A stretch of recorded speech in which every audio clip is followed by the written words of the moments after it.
Mien mót tỏi bơi chú anhจะปวางตอยในปวดเนี่ยจะสิวฟุ้นเช่นจุงกี่หางให้คุณหมอเงี้ยหรือจอดตัดจะน่าบวยจุงหมอโอ้แหลมจริงก้อนจุงเมียนชอปีแต่หมอจุงเมียน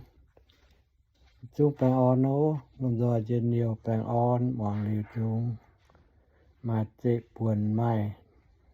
เย็นเดียวคุยเยี่ยมคุยยันViệc ba việc khỏe là từ nhung nhẹ rằng chạm sáng siêu na nhuận mát vui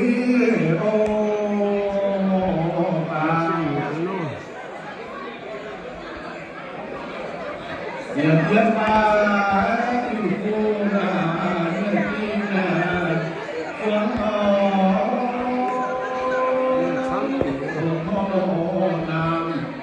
phương nhớ với miền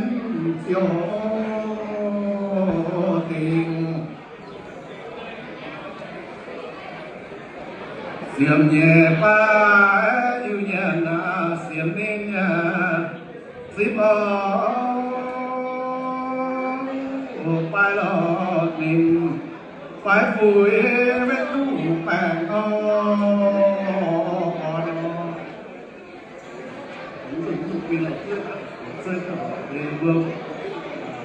không thể vượt khỏi dung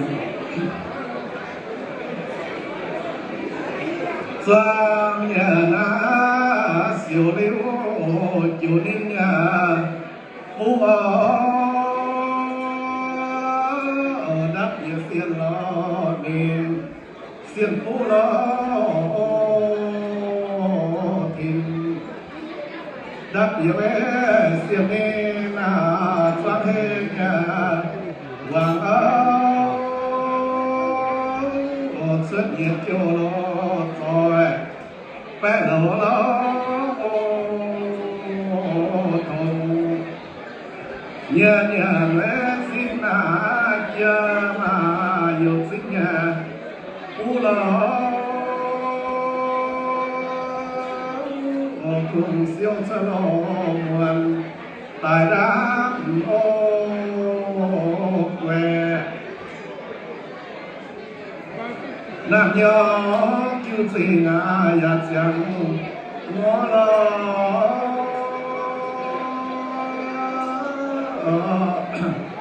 in na ca na kim quý với ya chẳng sông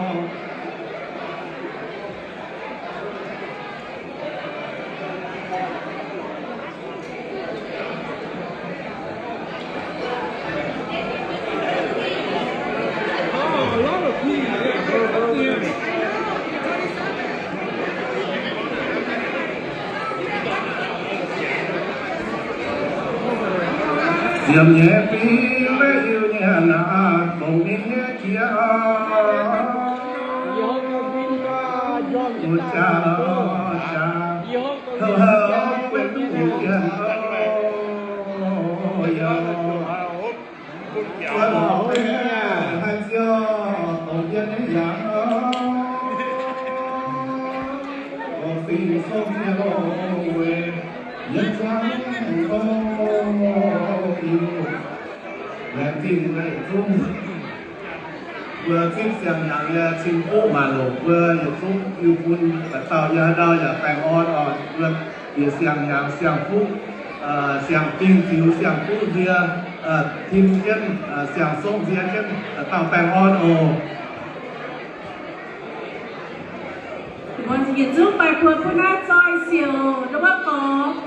tổ đã du ngànยืนduไปพวดผู้เว้นแต่เสียงต้อนโลเซตายได้ไปหางผู้วัวเต็มวัวไปทหารสิจังนอนดินไปโลยางเส้นยีแหลมไปแซงกันอยู่ไปผู้วัวตาแปงอน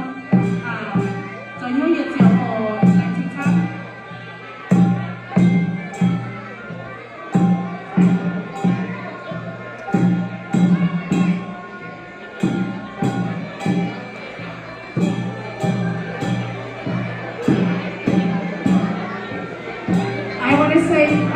Please give a big round of applause to Mr.